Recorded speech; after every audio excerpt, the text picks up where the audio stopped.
بسم اللہ الرحمن الرحیم۔ معزز سامعین السلام علیکم۔ ترکی میں ایک نوجوان تھا، اس نے یہ حرکت شروع کی کہ ایک مکان کی دیوار کے سوراخ سے اس مکان میں رہنے والی عورت کو دیکھتا۔ اس عورت نے اپنے شوہر کو بتایا کہ یہ ترکی لڑکا روزانہ بہت دیر تک اس سوراخ سے دیتا ہے، اس نے میرا آرام حرام کر دیا ہے۔ یہاں گھر پر کوئی نہیں ہوتا، دیکھنے والا یہی سمجھے گا کہ میں اس سے باتیں کیا کرتی ہوں، میری سمجھ میں نہیں آتا کہ میں کیا کروں۔ اس کے شوہر نے کہا کہ تم اس کے نام ایک خط لکھو جس کا مضمون یہ ہو کہ روزانہ کھڑا ہونا بیکار بات ہے۔ جب عشاء کی نماز کے بعد اچھی طرح اندھیرا ہو جائے اور لوگ سو کر غافل ہو جائیں تو تم گھر میں آ جانا، میں دروازے کے پیچھے ہوں گی۔ چنانچہ اس کے بعد شوہر نے دروازے کے پیچھے ایک گڑھا کھودا اور اس کے انتظار میں کھڑا ہو گیا۔ جب وہ ترکی لڑکا آیا اور دروازہ کھولا اور اندر داخل ہوا تو اس عورت کے شوہر نے اس کو دھکا دے کر گڑھے میں ڈال دیا اور اس پر مٹی بھر دی۔ اس واقعے کو کئی دن گزر گئے، کسی کو کچھ خبر نہ ہوئی کہ ایک دن عزدولہ نے دریافت کیا کہ فلاں شخص کہاں ہے۔ اس کو بتایا گیا کہ ان کا کچھ پتہ نہیں ہے۔ اس پر عزدولہ غور و فکر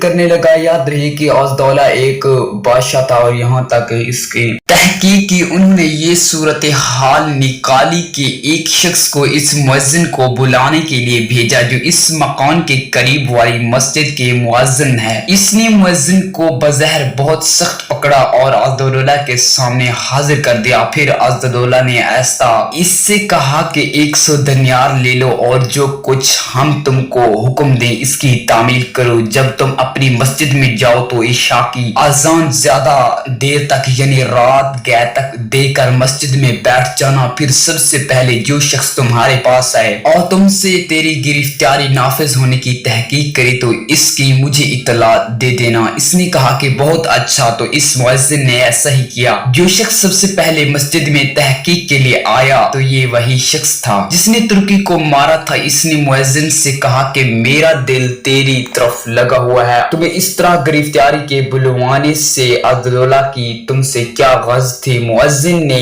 کہا کہ الحمدللہ خیریت ہے، کوئی خاص بات نہیں تھی۔ جب صبح ہوئی تو مؤذن نے عزدولہ کے پاس جا کر پورا حال بتایا۔ عزدولہ نے اس شخص کو قاتل کو حاضر ہونے کا حکم دیا۔ یہ حاضر ہو گیا۔ اس نے پوچھا کہ ترکی کا کیا معاملہ ہے، بیان کرو۔ اس نے کہا کہ میں آپ سے بالکل سچی بات کہوں گا، میری بیوی بہت پردہ دار اور پاک دامنہ ہے۔ یہ شخص گھات لگے ہوئے اس کو دیکھتا تھا اور پریشان کرتا تھا اور میری بیوی بدنامی کے خوف سے اس شخص کے کھڑے رہنے سے پریشان ہو گئی تو میں نے اس کے ساتھ ایسا معاملہ کیا۔ پوری تفصیل بیان کر دی گئی۔ عزدولہ نے کہا کہ جاؤ سپرد خدا، نہ کسی نے کچھ سنا اور نہ کسی نے کچھ پوچھا۔ اس واقعے سے کیا سبق ملتا ہے کہ بے شک برے کام کا برا ہی انجام ہوتا ہے۔ اللہ تعالی ہمیں اس واقعے سے سبق حاصل کر کے برے افعال سے بچنے کی توفیق عطا فرمائے، آمین یا رب العالمین۔